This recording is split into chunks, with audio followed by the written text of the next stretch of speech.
Olá, meus queridos, graça e paz, tudo bem? Para nós hoje é mais um prazer estar aí na sua casa, através desse aparelho celular, através desse computador, desse smartphone, para fazer mais uma top entrevista aqui hoje. Para você que não me conhece, meu nome é Gleison Júnior, sou produtor aqui na Mirante Produções e hoje eu tenho o prazer imenso de estar aqui ao meu lado esse cara fantástico, o pregador Júlio Adriano. Esse rapaz, para você que ainda não conhece, ele dividiu a Mirante Produções em duas. Né? A Mirante Produções era uma antes dele e é uma nova empresa agora depois da presença desse cara fantástico. Então hoje é um prazer imenso estar com ele aqui. Eu creio que ele vai também se apresentar para você que ainda não conhece. Eu tenho certeza que vai ser para você um prazer conhecer um pouco mais da vida dele, da história, dos desafios, das barreiras que ele enfrentou para chegar onde ele está hoje. Então, com vocês, Júlio Adriano. Olá, Gleison Júnior, tudo bem? Bem. É prazer estar aqui hoje com você. Sou grato a Deus por te conhecer, pessoa maravilhosa. Prazer é todo nosso. E eu espero, né, que saia uma coisa boa aqui hoje.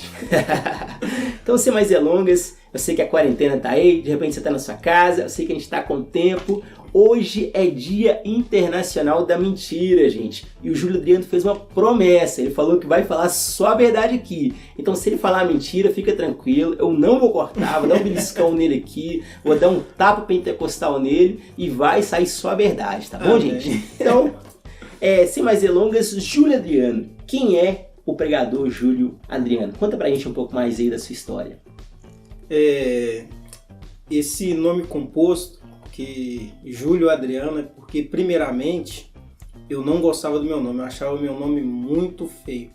Só que eu fui fazer uma pesquisa e eu descobri que poucas pessoas se chamavam Júlio Adriano, a maioria se chamava Júlio César. Oh, interessante. Eu falei, é feio, mas tem poucos, né? Então, eu aderi a esse nome composto Júlio Adriano desde o começo do ministério. Júlio Adriano, quem é? A primeira palavra que vem na minha mente quando fala quem é Júlio Adriano, vem quem eu não sou. Eu não sou uma pessoa que se acha melhor do que ninguém, não sou uma pessoa que quer ir além das minhas capacidades.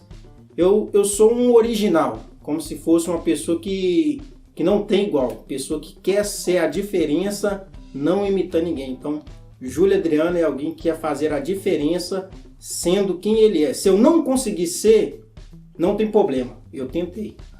Bacana demais, né? E Júlio Adriano, sem dúvida alguma, a humildade ela é marca registrada da sua pessoa.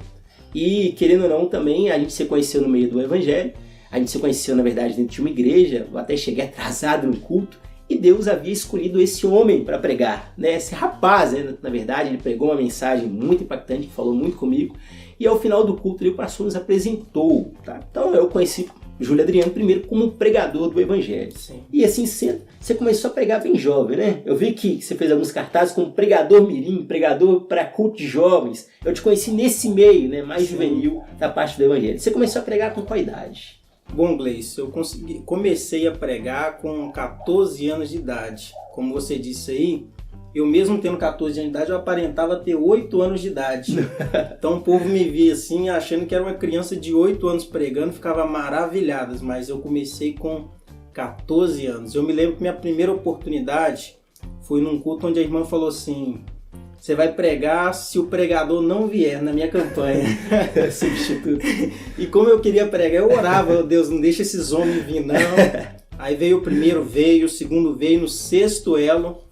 O pregador faltou e ela me deu essa oportunidade. Foi no dia 28 de julho de 2009, minha primeira pregação. Isso é forte, gente. Eu sei que isso é característico das mulheres. As mulheres geralmente são apegadas à data, apegadas a mês, a dia, a hora, até segundos que acontecem grandes marcos na sua vida. Eu também tenho os marcos principais da minha vida e isso faz com que a gente cresça na presença de Deus. Tem hora que a gente fala assim, não, Deus ele falou que vai fazer dia tal coisa. Quando Deus faz aquilo, parece que enobrece a alma da gente, aumenta demais a nossa fé. Sim, aumenta. E uma das coisas, Júlio, que eu percebi quando eu te conheci foi que você já tinha 2 DVDs gravados, né, com o pessoal da Águia Produções, o Fernando. E eu me admirei com aquilo, porque tão jovem, uma preocupado em pregar o evangelho, outra em gravar uma mensagem para deixar para outras pessoas. Então, dentro de tudo isso, quais são os seus principais interesses? Como é que você enxerga essa questão do DVD, da mensagem, de repente do canal do YouTube? Como é que você enxerga isso na sua pessoa hoje como pregador do evangelho? Essa questão do DVD, Gleison, ela começou quando eu me batizei e eu ficava o dia todo assistindo DVD de mensagem dentro de casa. Aí eu percebi que a mensagem que estava ali atravessando o meu coração, ela também poderia atravessar o coração de outras pessoas. E talvez elas não teriam acesso a esses pregadores que eu estava ouvindo. Mas o que eles falavam era tão edificante para a minha vida que eu pensei, um dia eu teria o meu próprio DVD e o que eu estou aprendendo aqui que está me edificando, eu quero passar para outras pessoas, entendeu? Então eu gravei o DVD para, não só para vendas, algo assim, marketing, mas eu gravei para, por exemplo, vou fazer uma viagem missionária, poder abençoar uma pessoa, a pessoa talvez não quer, mas de repente ela está com aquele DVD guardado ali, ela lembra, fala assim, eu preciso de alguma coisa para trazer paz à minha alma, alguma palavra de esclarecimento. Então, o DVD é nesse objetivo, da pessoa ter um acesso. A hora que ela quiser ir lá buscar para ouvir uma mensagem, ela ouve. E o DVD também ajuda, por exemplo, quanto mais você ouve, mais você aprende. Talvez você vê alguém pregando na igreja, mas você se esquece facilmente. Então, um intuito do DVD também é a memorização da palavra que foi pregada. Isso é interessante, que até aqui mesmo, né, hoje eu moro na cidade de Ribeirão das Neves, tal como a gente está aqui hoje dentro da nossa casa, na Mirante Produções, não é nenhum estúdio, é a nossa própria casa. E uma vez, quando eu vim aqui para Ribeirão das Neves, Júlio, eu me deparei com um DVD que marcou a minha história. O meu pastor já havia vindo aqui na minha casa e me pedido para congregar com ele. Eu disse para ele que não, que de forma alguma eu iria congregar com ele, porque eu não tinha sentido nada de Deus. Mas quando veio a resposta, a gente fez um propósito, ficamos 30 dias orando, pedimos Deus para revelar através de alguém e nada aconteceu. Sabe o que mudou a nossa história? Uma mensagem de um DVD. Um outro pastor amigo nosso emprestou para a gente um DVD e quando eu fui ver esse DVD, Deus falou comigo, faça dessa forma. Eu quero você aqui congregando nessa igreja em Ribeirão das Neves. E de lá para cá, tudo corroborou com aquela ideia, aquela certeza que eu tive assistindo aquele DVD. Então, realmente, eu creio que Deus fala assim através de um DVD e, sem dúvida alguma, para mim que já tive o privilégio de assistir, inclusive de gravar mais outros 2 DVDs seus, eu vejo quanto que Deus te usa, né, nesse ministério profético de pregar, de levar a mensagem do Evangelho, não só dentro de um tempo de 4 paredes, mas de repente você está no seu aparelho celular, você pode ouvir Deus falar com você, de repente num áudio de um aparelho, de repente através do seu computador, da sua própria TV, de repente, né, em tantas outras formas que não somente presenciais. Então, Júlio, dentro de tudo isso, o que te motiva ainda mais para fazer tudo isso? O que te inspira, na verdade, para chegar, para continuar com esse ministério, para não parar? Até porque DVD não está mais em alta hoje. Verdade. DVD, a venda de DVD está caindo, verdade. O streaming chegou, outras formas de mídia estão chegando. Mas por que você não para? Tem algo por trás disso? O DVD é algo material, algo tangível que você toca, ele traz muito uma história para mim. Porque o meu contato com DVD foram esses DVDs, esses modos antigos. Então, eu acredito que até hoje no Brasil tem pessoas que não têm acesso à internet. Então, nós devemos pensar nisso. Talvez não vai ser rentável produzir o DVD, mas o intuito aqui não é o lucro, é o acesso. Então, as pessoas que não tiverem acesso aí à internet, o DVD vai estar sempre sendo produzido e elas terão aí esse modo de ouvir a palavra de Deus. Então o que motiva é isso, saber que pode chegar um dia de não ter acesso à internet e a pessoa poder buscar esse meio. Bacana, isso é muito interessante, irmãos. Isso é o que eu gosto de ver nos pregadores, inclusive no pregador jovem quanto ele, porque o evangelho ganhou uma característica cada vez mais mercantilista. Verdade. No meio secular, inclusive dentro do próprio meio evangélico. Muitas são as pessoas que criticam isso. Mas vender a palavra de Deus, mas isso... E na verdade não é essa a preocupação que as pessoas têm. Do contrário, elas querem que a mensagem pregada não se limite a um tempo de 4 paredes, mas ela possa chegar a várias outras pessoas que de repente não poderiam nunca ter acesso àquela pessoa.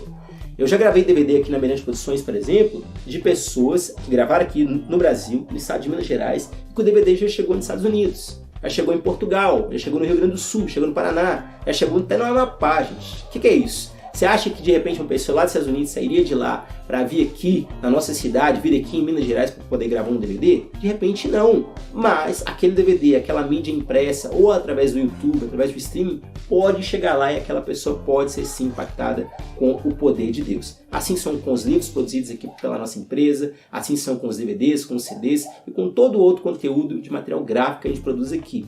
Então, Júlio, olhando para você hoje, olhando para tudo isso que você faz, para toda essa história bacana, essa motivação tão legal, qual que é o seu principal objetivo? Você quer chegar aonde? O que você fala assim, poxa, Gleison, esse aqui é o lugar seguro que eu quero chegar da parte de Deus para continuar abençoando pessoas. Qual é esse lugar que você quer chegar? Bom, Gleison, o meu alvo sempre é estar em busca da melhoria. Então, o meu alvo, por exemplo, atingir 1 milhão de inscritos no YouTube? Sim, mas se chegar, eu queria 2, queria 10, quem sabe aí também 100 milhões, quem sabe? Deus, ele sabe de todas as coisas. Então, meu pensamento é sempre grande em todas as áreas de propagação do Evangelho. Por exemplo, tenho um sonho aí também de escrever um livro um dia, e quero que ele seja best-seller, não quero que seja um livro qualquer. Então, o meu objetivo, o meu foco, ele é muito grande, muito grande. Eu quero alcançar várias pessoas, não só no patamar nacional. Quero chegar no patamar internacional, quero viajar vários países onde a palavra de Deus não entra. Esse é o meu objetivo, ser reconhecido como uma figura internacional e espiritual. Quero ser conhecido no mundo todo como uma pessoa que transmite a espiritualidade. Isso é bacana, Júlio. Certa vez, quando a gente vai fazer uma entrevista de emprego mesmo, a primeira coisa que pergunta pra gente é quais são os nossos ideais, quais são os nossos valores, onde a gente quer chegar. Porque tem muita gente que ele acha que a vida dele é tocada pelo vento. O vento sopra para cá, ele vai para lá, o vento sopra para o outro lado, ele vai para o outro lado. E com isso, gente, ele fica rodando e não alcança nada.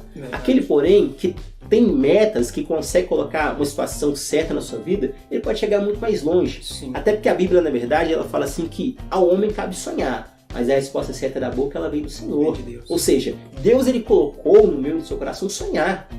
Se a gente não sonhar, Deus vai fazer o quê? Ele só vai assinar embaixo que a gente quer fazer. E se você não sonhar grande, se não tiver nada para chegar mais longe, infelizmente você vai ficar limitado às suas próprias barreiras.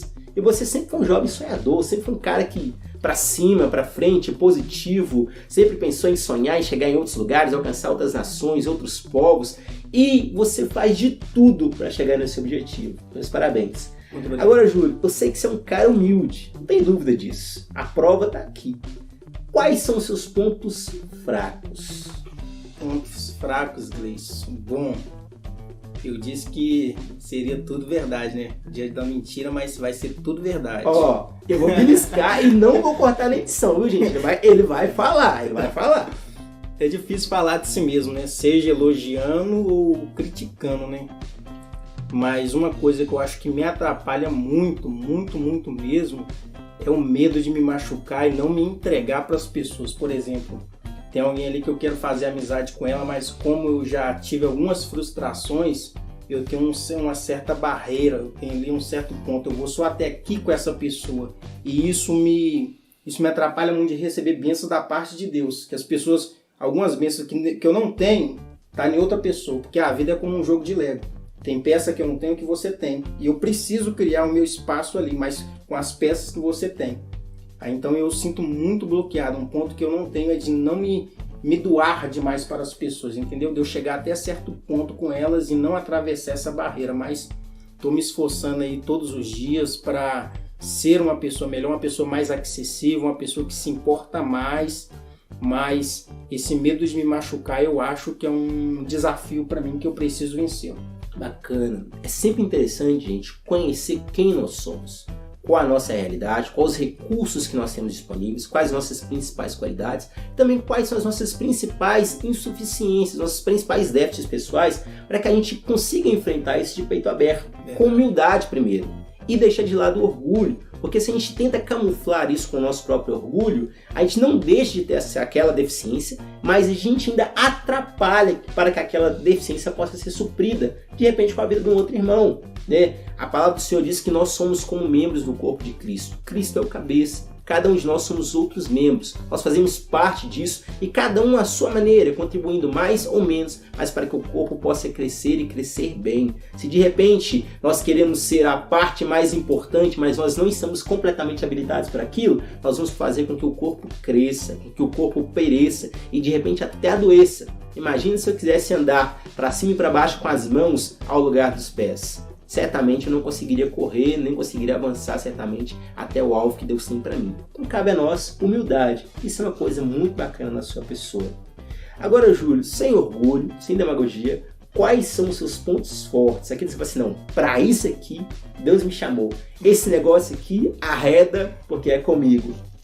Bom, Gleice, um ponto forte que eu tenho, que as pessoas sempre falam comigo, é de raramente me ver triste. Então eu acho que a alegria do Senhor na minha vida é um ponto muito forte. Eu sei que todos temos problemas, mas é raro eu levantar um dia assim da cama que eu fique triste, que eu não consiga passar para alguma pessoa um sorriso no rosto, sabe? Então, um ponto forte que eu tenho na minha vida é a alegria do Senhor dentro do meu coração. Isso é top e é pura verdade. Para mim que te conheço aqui, não só por causa da entrevista, mas realmente, gente, toda vez que eu vejo esse camarada, ele tá sempre com um sorriso largo no rosto e não significa ausência de prova. Se eu for conversar com ele, tem prova, tem luta, tem situação, tem circunstâncias, às vezes limitadora, mas ele sempre enxerga Deus além de tudo isso. Um Deus que é capaz de fazê-lo vencê-lo, que é capaz de fazê-lo ultrapassar essa barreira e chegar ao objetivo na qual ele já falou que ele tem aqui. Agora, Júlio, é bem verdade que ninguém cresce sozinho. Nenhum homem é uma ilha, é uma frase bastante famosa. Sim. Nós dependemos de outras pessoas para nos influenciarem, para nos fazerem crescer. Né? Existem algumas pesquisas, inclusive alguns ditos populares, que dizem que nós somos a média das 5 pessoas com as quais nós mais convivemos. Então, nesse quesito, né, nessa questão, nesse contexto, nós precisamos de pessoas para nos influenciar. E hoje, nesse cenário, quem são as suas principais referências? Gleice, eu tenho várias e várias pessoas que me inspiram, mas são pessoas anônimas. Eu não comecei admirando aí figuras públicas, eu comecei tendo por inspiração pessoas anônimas. E eu quero aqui fazer menção a algumas delas. Eu me inspirei muito nos pregadores que eu ouvi no começo, pastor Marcos Vinícius Silva Paiva, um pastor amigo meu também chamado pastor Christopher Rodrigues, pastor Josimar Kleber Portes, essas 3. Outra pessoa também que me inspirou muito no meu ministério foi o pastor Milton Nascimento, da Igreja Internacional Canaã de Deus, me inspirei muito nele. E o meu primeiro pastor, que não era pregador, mas era alguém que tinha muito dom da paciência. Antes mesmo de me batizar, as pessoas chegaram perto dele e falaram assim, não batiza Júlio não, Júlio tá jogando bola. Não batiza Júlio não, Júlio tá andando de bermuda. E ele ali pacientemente trabalhou comigo, falando comigo que ele ia me batizar não é porque eu queria, porque eu tinha apenas 14 anos. Ele disse para mim, eu vou te batizar porque Deus me mandou te batizar. Porque ele disse para mim que você vai dar muito fruto. É o pastor Nilson Ramos, da igreja aí, Terra que Treme. Forte, irmãos. Isso é bênção. Às vezes a gente quer procurar pessoas, somente aqueles que já alcançaram um alto nível, um auge muito grande, mundial, para ter como referência. E na verdade não. Às vezes a palavra do Senhor nos fala que na angústia que se faz o irmão. De repente a sua maior inspiração não vai vir do mega top pregador da última geração, o pica da galáxia. Não. Vai ser aquele camarada que vai estar do seu lado. E de repente pode ser que ele nem seja tão mega, tão grande pregador assim, mas que prega aquela palavra que vem direto do trono de Deus para você. E essa pessoa precisa ser valorizada como a sua referência, porque é esse que vai de fato te ajudar a carregar o peso da sua cruz. Aquele pregador, aquela pregadora famosa, aquele cantor, aquela atriz de repente famosa, talvez não vai te inspirar tanto ou ser tão presente na sua vida quanto aquela pessoa que está lá e que acredita em você. Eu também tenho as minhas referências pessoais, sem dúvida alguma também tenho algumas referências grandiosas, famosas, mas de fato são aquelas pessoas menores que ninguém vê, mas que te dá valor, que olha para você, que te faz crescer. Então, Júlio, já que você tem tantas pessoas bacanas, a quais você fez questão de citar aqui pelo nome, né, que fizeram tão grandiosas coisas na sua vida, mas e você? Qual que é a sua maior realização até o dia de hoje? Aquilo que você lembra, você fala assim, poxa, isso aqui foi Deus purinho na minha vida. Bom, Gleice, uma das maiores realizações que eu trago comigo é o reconhecimento que meus parentes têm comigo hoje. Porque eu nasci num cenário aí de muita violência, nasci num lugar onde a criminalidade era muito alta e alguns dos meus parentes viraram para mim quando eu tinha ali meus 11, 12 anos e disse que eu seria, com certeza, ou um drogado, um traficante, e que eu ia morrer cedo. Disseram para mim que eu ia morrer antes dos 18 anos. Então a minha maior realização que eu tenho foi poder atingir a idade de 20 anos e mostrando para eles que eles estavam errados. Talvez eles disseram aí que eu andaria com a quadrada. Hoje eu ando com a quadrada, com a Bíblia Sagrada. Glória a Deus. Mas a minha maior realização que eu tenho é hoje eu abrir o meu Facebook, abrir o meu Instagram e ter mensagens lá da minha família, dos meus parentes dizendo para mim que a palavra que eu estou liberando está ajudando eles. Porque muitos desses que disseram que eu me tornaria o traficante, que eu seria o drogado, os filhos deles hoje buscam as minhas palavras para sair dessa vida. Então, uma grande realização que eu tenho da minha vida foi poder conhecer Jesus e não me levar por esse caminho da criminalidade, porque o lugar onde eu morava era muito, muito perigoso mesmo e o acesso ali a drogas, a armas, a vida errada era muito fácil. Isso é interessante, Júlio, e é alguma coisa assim que a gente aplaude a Deus na sua vida, porque Deus é mestre em transformar desgraça em graça. Sim. E o lugar onde nós nascemos não é nunca justificativa perante Deus para a gente errar ou acertar na vida. A palavra do Senhor tem nos mostrado que no deserto Jesus Cristo ainda louvou a Deus. E Abraão e Adão, no paraíso, ainda conseguiu pecar. Então o lugar que você está não é motivo nenhum para você ser quem você é. Na verdade, a escolha que você faz todos os dias é que te direciona para a esquerda, para a direita ou para o centro da vontade de Deus. Então, se hoje você conseguiu fazer isso, se hoje você consegue estar na frente, estar pregando o evangelho, estar levando, até alguns corinhos de ouvir você cantar, rapaz, você não canta nada, mas pelo menos a mensagem é centrada em Cristo, ela é cristocêntrica. Isso é bênção. Amém? Agora, irmãos, por falar em Cristocentro, em Cristo no centro, nós estamos vivendo hoje uma grande crise mundial. De repente você está aí na sua casa, está enfrentando uma quarentena, de repente você está trabalhando com uma certa restrição, de repente está passando aí por uma crise financeira muito grande, ou de repente está até bem de reserva. Mas tudo isso por conta de um vírus chamado Covid-19 que tem afetado milhões e milhões de pessoas em todo o mundo. O que o pregador Júlio Adriano vê e pensa acerca desse novo vírus? Bom, Gleice, eu fiquei muito preocupado ainda no início, porque muitas pessoas levavam aí para a teoria da conspiração, dizendo que era uma estratégia para lucrar, era uma estratégia para a economia voltar a rodar, mas eu sempre olhei com um olhar de amor. E quando se fala de morte, de pessoas aí que estavam em risco, primeiramente eu já me preocupei com vidas. Se era uma estratégia para mercado ou não estava interessante. Quando deram os números lá de morte, eu já fiquei preocupado. Então eu fui um dos primeiros a aderir ao movimento aí, fique em casa, conversei com a minha família, conversei com meus parentes e falei, isso não é brinquedo, isso é coisa séria porque está a nível internacional. Então eu até fiz o corinho aí do coronavírus, eu disse que ele não vai me pegar. Porque eu poderia ser egoísta dizendo, não, eu tenho saúde boa, então nada mal. Mas eu tenho contato com muitas pessoas, muitos lugares que eu vou, tem pessoas idosas, tem crianças, então eu fui um dos primeiros a acreditar que esse vírus não era brincadeira e coloquei na minha cabeça que eu ajudaria as pessoas falando do risco que era se a gente não obedecesse essa quarentena. Então quero dizer para você aí, acredite que esse vírus ele é real, ele tem afetado o mundo todo e a gente precisa ficar de olho bem aberto nas próximas coisas que virão a acontecer. Porque se a gente não regular, não segurar, o cenário ele pode ficar pior. É forte, é muito sério, irmãos. A gente sabe que essa crise, além de riscos de saúde, ela gera também vários riscos financeiros também. A gente sabe que não é brincadeira e é difícil criar um meio termo entre a saúde e a economia.